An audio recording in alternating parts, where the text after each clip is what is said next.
Hey Spuddies, Potato McWhiskey here, and today we're going to be playing some more Civilization 6, but we're going to be doing something a little bit different. This is going to be more of a tutorial series, and it's going to be called How to Beat the Game on Prince, or something of that effect. I don't know, I think we'll go for Prince to start out with.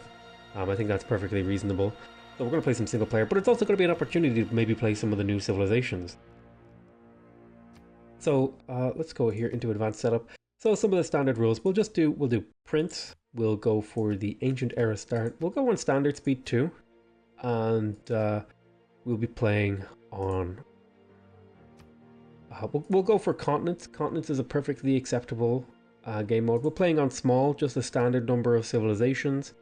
Let's see here. Now, who are we going to play? I think I would like to play one of the newer civilizations.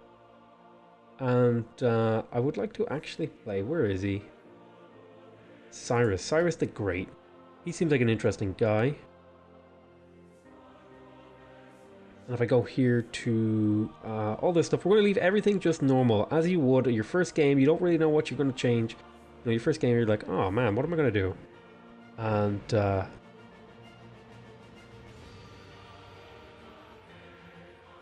we'll start.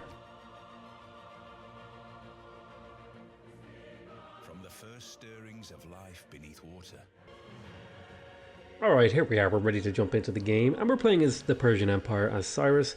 I'm not going to go over his abilities in depth, but basically, when we declare war, we get +2 movement on all of our units for 10 turns.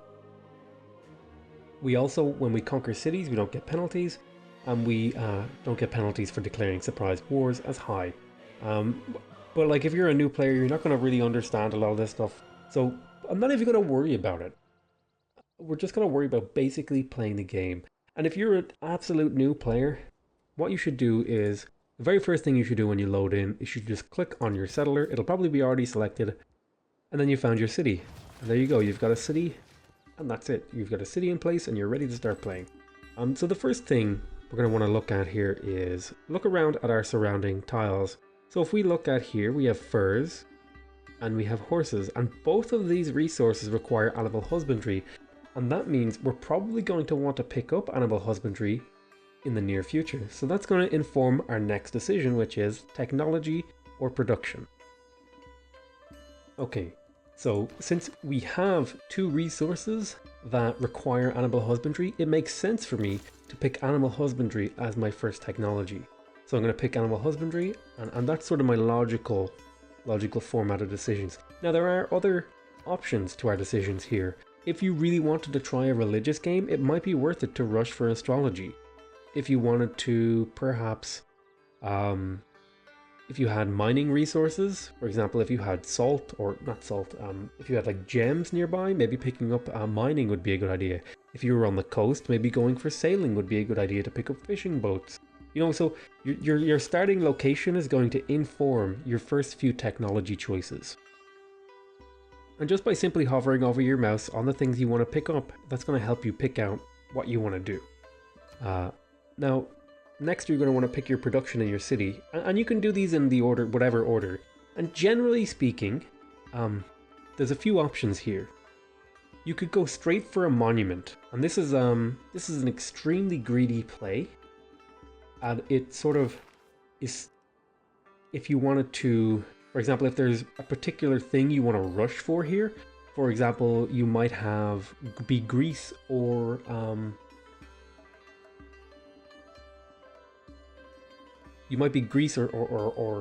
or Poland or something, and maybe you want to rush to one of these political philosophy governments. You know, maybe that's a really good idea for you, or maybe there's a particular wonder you want to rush for. Maybe you want to rush for the Great Library or drama and poetry. That's a perfectly acceptable thing to do. So that's what the monument. Now, generally speaking, the monument, this would be probably one of the weakest openers. Other than that, you could build a builder. This is a greedy play, but it's less greedy than the monument, because the builder is going to be used to improve your tiles, which is going to long-term improve you. Generally speaking, the safest play is to start with a scout, a warrior, or a slinger. I like to get at least one scout, just because they move around the map pretty quick and you can find goodie huts. And so once you build your scout, you're going to want to scout around with your warrior. And I like to do like a sort of semicircle pattern. I'll go off in different directions. And depending on how things go, that's my window whistling because of the wind. Depending how things go, we're gonna like pick a different path with our warrior. But generally speaking, you want to just do like a little bit of a circle.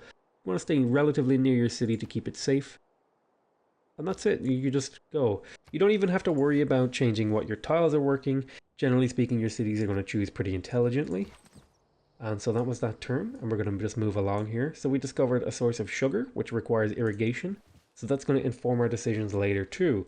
And already I'm looking at this land and I'm thinking, maybe there's room for a city in here. Because if I look here at the, in the bottom left here, there's this lenses button, which lets you see how the different map modes. There is a settler map mode, and there's definitely room for a freshwater city that's on the coast here, and I'm totally down for a freshwater city on the coast that's right beside a luxury resource. That's really important is when you're settling a city, you want to keep in mind that you're going to need to provide that city with resources in the form of amenities, in the form of trade routes, in the form of housing, you know, and land. All these things are resources that your cities need. Okay, so we just got the inspiration for foreign trade, which is one of the early inspirations you're going to pick up, because this one is boosted from discovering a second continent. And if we go over here to our lenses map mode and we open up the continent lens, you can see here there's a different color here. So this one is Colombia, and this one is Siberia. And that's why we got that boost. And this is part of what we were looking for. We were looking for this boost to try and, you know, because this saves us. If you look at this technology, or this civic, it's 40 culture, and we just got a 20 culture boost. That's as if we got 20 turns of culture. Eventually, we don't have it right now, but eventually we will have it. And you just keep ending your turn and doing a little bit of exploring, and generally speaking, a really good important piece of advice that sometimes I should take and I don't do, is you want to explore one tile at a time. You want to move here and then here. You don't want to go all the way here, because you might reveal something that changes your direction. Another thing to keep in mind, it's generally a little bit weaker to explore coast tiles, but it's perfectly fine to do. If you're a new player playing on Prince or other difficulties. So explore one tile at a time, and there's our tribal village we can make our way towards. You just keep going along, ending your turn. It looks like our city grew 2. This was a 1 before, and now it's 2. And if you look in here, you can see we're now working the horses and the forest tile. So I could go here, and I think I will. And now again, I'm looking over here and I'm thinking, ooh, there's room for more cities over here. There's a room for a city here. There's room for a city over here somewhere, and there might even be room for a city over here somewhere. So next turn. Now, since I sent my warrior up this way, I'm going to want to send my scout in a different direction. So I'm going to send him south. And well, I finished my first unit. Now I haven't seen any barbarian encampments around here, so I don't feel particularly pressured to build a military unit, but I do like to get one slinger, because a single slinger, it gives you the ability to get a boost for archery, which is to kill a unit with a slinger, and a warrior and a slinger will generally speaking be able to get that boost. Now on higher difficulties you might need 2 warriors or a warrior and 2 slingers. But, you know, getting a slinger is a pretty reasonable thing to do, especially early game. The earlier you pick him up, I can also use him to do a little bit of scouting and looking around and stuff. I actually didn't read what I got out of that tribal hut because I'm an idiot. Because I'm so used to clicking buttons so quickly. I'm trying to play slowly for you guys, but I am going to make mistakes. And that tribal village is basically like a little piñata that if we walk our units on top of it, we get bonuses. Okay, we have a scout here. And so very small adjustments here. Generally speaking, you want to avoid mountains, standing beside mountains, and it looks like there's all mountains here. So I'm going to go over here and see if I had moved here, I would have wasted a turn. So just by going this way instead of this way, I was able to infer from the land that there was mountains here. So by going this way, I saved myself a turn of movement, and I'll get more exploration done with this scout. And you just continue to scout around. What we're looking for are goodie huts, and we're also looking for barbarian encampments. We just unlocked animal husbandry, which unlocks the ability to build pastures and camps, and it also allows us to harvest sheep and cattle. And that's what we needed for this. So now if we hover over horses, previously it said requires animal husbandry, but now that we have it, we know we can unlock it. We'll cross the river with this warrior. Move this scout east. And we're going to choose our research. So having a look at our position now, we have unlocked the ability to get our luxury resources.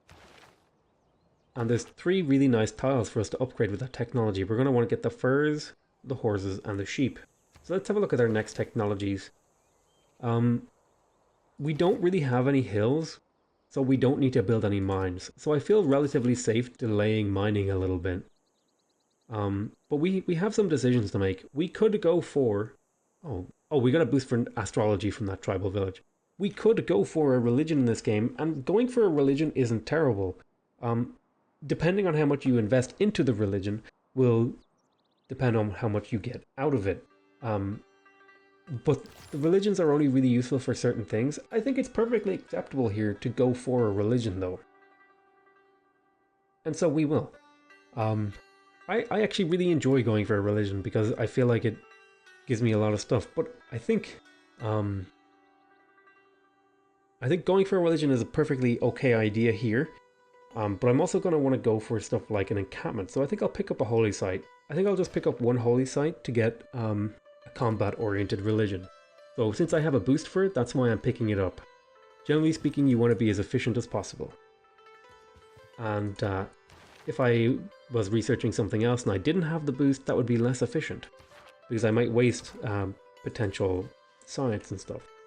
So we're scouting our lands, and it's probably about time that we brought this warrior back to guard our land, because we're going to be popping on a builder and maybe a settler soon. Next turn.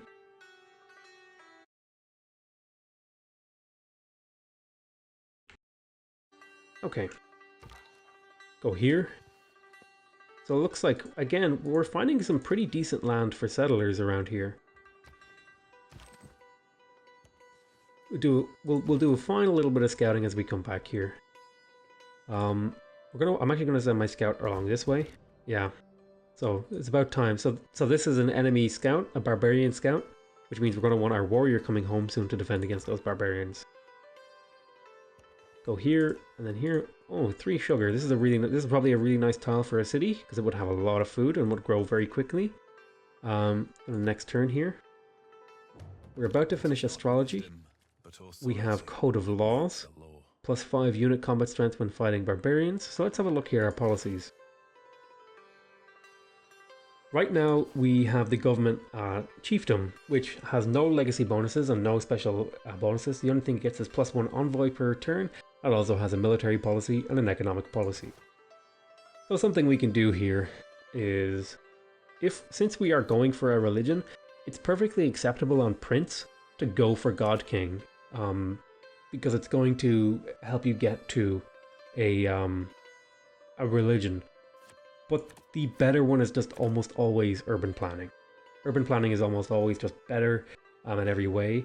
And then it's just a toss-up between survey and discipline. Survey, if you don't find any barbarian encampments, it's perfectly fine to slot this in. However, if you do find barbarian encampments, it's probably better to slot discipline in.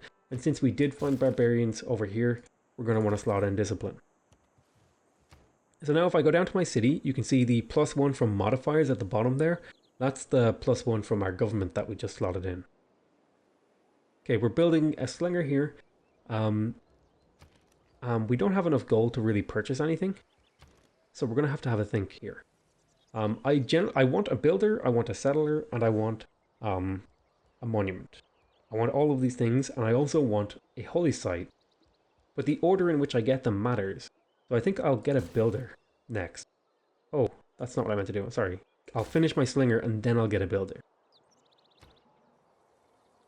And since we just finished Code of Laws, that unlocks new decisions in our civic tree. For example, we could pick up foreign trade, which would give us access to building a trader. It would also give us access to the caravansaries card, the maritime industries, which are naval units, joint wars, and allows the creation of trade routes. I think something to keep in mind is you're usually Usually you're going to be pushing towards early empire really quickly, because it gives you the ability to build settlers with a big bonus. So I think pushing towards settlers here is a perfectly acceptable thing to do. And since I already have the boost for foreign trade, I'm going to pick it up. And then we'll wait and see what happens next. Unit needs orders. So here's my scout. Keep exploring. Generally you want to... Crossing rivers is expensive in terms of movement, so you want to minimize how much you cross back and forth over rivers and stuff. But it's perfectly acceptable to do it here. Alright, since I know the scout came from this direction, I'm going to start sending my slinger over there. Now, on prints and stuff, it's perfectly fine to send your slingers kind of on their own. But as you get into higher difficulties, you're going to want to be more careful. So I'm going to pick up a builder here. It'll take me 7 turns, and then after the builder, I'll grab a holy site. Move the scout along here. Generally, you want to follow the river. So here's a pretty big desert. There is potential for a Petra down here. Something you're also going to want to maybe consider is turning on the yield icons. I'm going to leave them off for now, because this is a prince level game and you don't really need to worry about your yields and stuff like that. You're kind of just trying to figure out how to play the game and what sort of decisions you should be making as you're playing. So we just unlocked astrology, which is the Stonehenge, the holy site, and the shrine. Now, I would actually be totally happy to build Stonehenge right now, but I don't have stone in my capital, which is this resource here. You need stone in your capital, or in the city you're building Stonehenge to build Stonehenge, so I'm probably going to just build a holy site. We're going to move this guy along, and we're going to cross the river with our warrior as well. And we just finished astrology, which means we can pick up a new technology. Now, I don't have any boosts for these particular technologies, so it might be worth it here to pick up mining or pottery, because I can pick those up without hurting myself, because I'm not missing out on any boosts by picking them up. And the thing that I think might be a good idea to pick up is, since I'm going to be going for bronze working fairly early, is picking up mining. Now I'm going to go have a look around with the scout again. We did find a tribal village over here. Sometimes they can be hard to see, so if you're ever having trouble seeing them, it might be a good idea to go into the strategy view and look around. They're very obvious when you go into strategy view. I know I miss them all the time. That's going to be it for this turn. And we're moving along with these units. So we picked up 40 gold, which is one of the weaker rewards you can get from a tribal village, but it isn't terrible because it means we can purchase, we could purchase a scout or a slinger, or maybe even a builder or a settler. So it's not the end of the world to do that, so don't be afraid. Or don't be angry if you get one. I haven't quite managed to find this encampment, and Kabul might have killed it, but finding Kabul is actually really good, because I am tempted to do a military game, and the +2 production that I get from meeting Kabul first. So let me explain that. When you meet a city-state, you get an envoy with it, and an envoy is what gets you bonuses from the city-state. So since I was the first person to meet Kabul, I get a free envoy with them, and that envoy is +2, giving me right now a bonus of +2 production in the capital when producing units. So that means I'm probably going to want to maybe use that bonus. So I'm going to maybe reconsider going for my sort of religious game. I do think it might be worth it to pick up some sort of religious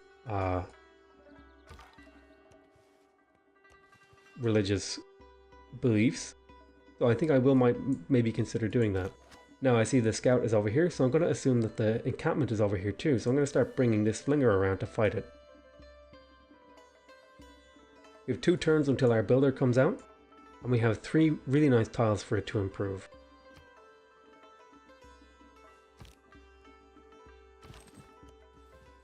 Make your way along over this way, and you can't really, generally speaking, it'll be pretty obvious when you're ready to attack. May as well just do a little bit of exploration here. Next turn. And there's the enemy unit we were looking for. get into the forest for more defense, and it also will let my slinger attack here next turn. I think it makes sense here to get the pasture online,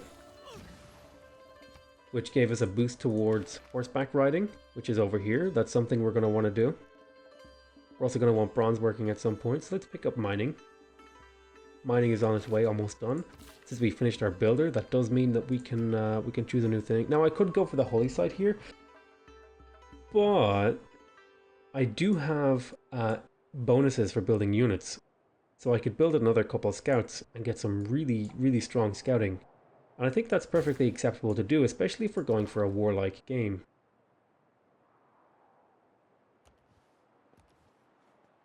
Next turn. So, here we go. We found Norway. And this is the sort of screen you're going to pop up. Now, in your game, this might not be static. This is an option that I've set so that this guy doesn't move. And he's going to talk to you. He's going to send you a little message. He say, generally speaking, the higher up on the list the option is, the more friendly the response is. So, would you like to visit our nearby city and sample our hospitality? And he would say yes. When you find yourself So our warrior just got attacked there behind all these menus. And we just finished mining, which allows us to chop woods and to harvest copper. So we're going to move over here and we're going to attack with our slinger, and then we're going to attack with our warrior. We didn't quite manage to get a kill, but that's perfectly fine. We're going to move this guy along over here, keep exploring with our scout. And since I already had all this area unlocked, I felt comfortable moving 2 tiles. But it's a sort of general rule. You don't have to follow it to the T. Now,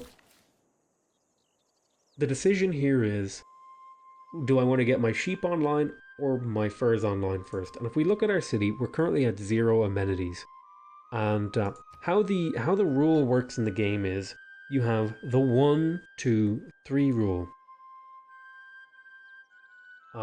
So for every 1 citizen you have, you need 1 housing. For every 2 citizens you have in a city, you need 1 amenity. For every 3 citizens you have in a city, you can build 1 district. So right now, in Passagarde, we have 4 citizens. That means we need 2 amenities. We have, well, you kind of start off with a base, but we need 2 amenities to continue. So that informs me that my decision here is I want to unlock the furs first. But it also means pretty soon I'm going to want more luxury resources. Now, something that's happened here is actually there's a new barbarian encampment here. It might be a little bit hard to see, but if we go into the strategic map view, it'll become more obvious. And we're going to want to build units to go deal with that. So since we just finished mining, we can pick new technology. And we have a boost for riding, so I think it's perfectly acceptable to pick up pottery and make our way towards that. Since we have no boostable technologies right now, we're going to just go for whatever is the most efficient. And right now, because pottery can't be boosted, we may as well get it. Because if we went for this, we might do the thing that gives this a boost later, so that would be bad. Next turn. Excellent. That should have counted as a boost, did it not? Wow, that didn't count as a boost. That is very, very sad. We're going to want to fortify here to heal up these units a little bit. We have our second scout. I'm going to send the scout up this way. I'm going to jump onto this fur tile with this builder to improve it. And then with our city, we need a warrior and preferably a slinger too. So we're gonna grab a warrior to send up this way. And that's really nice because we have Kabul, which gives us unit production. We're going to continue scouting with this scout. And generally speaking, we're going to want to skirt around the edge. We don't want to go into the red tiles when we can avoid it. We also found another tribal village. We're going to want to pick that up. And so reading the terrain is actually pretty important. So seeing this kind of snowy tundra, this tells me this is this is the bottom of the map, and sure enough, if I zoom out here, you can see these lines tell you that this is the bottom of the map. And there should be similar lines up towards the top. But I know now, just from reading the terrain, the snow is generally speaking towards the top and bottom of the map, and because the snow is down here, that means this is the bottom of the map. And so that's going to be next turn. Every nation lives by exchange. And this guy hit us. I shouldn't have closed out that window. I apologize. Sometimes I do that. So this guy hit our guy. We want to pick this up, and I'm willing to risk walking here and getting hit by both of these units to do it.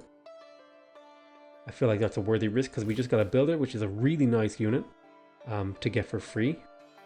So we can go improve that sheep too with this guy. It looks like there's even another barbarian encampment over this way. So we're going to want to be very, very vigilant. Okay, so we can put a camp here. This is going to unlock another amenity resource. And if we go in here, we now have +1 amenity, which gives us +10% citizen growth and 5% for everything else. So if we look here, we're getting +5%. We're getting +5%. So amenities are very important for your city growth and stuff. I think these units will remain fortified. However, you could shoot.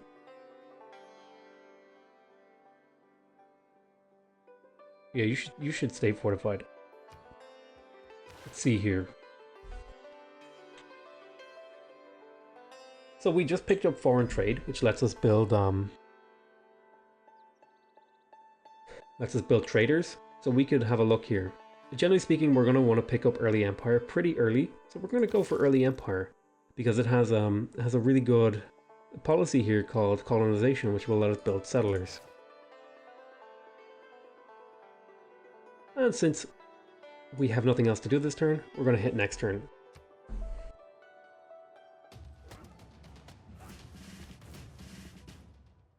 Alrighty, so we're going to end that on this note, and we'll come back in the next episode. I hope this was helpful to you. If it was, please remember to subscribe to the channel to see more episodes of this or other stuff that I make. If you want to directly support this series and my channel in general, please leave a like in the video. And if you have questions or concerns or things you want to see in the game, please leave a comment. Thank you very much for watching. I love you all very much, and I'll see you next time. Bye bye.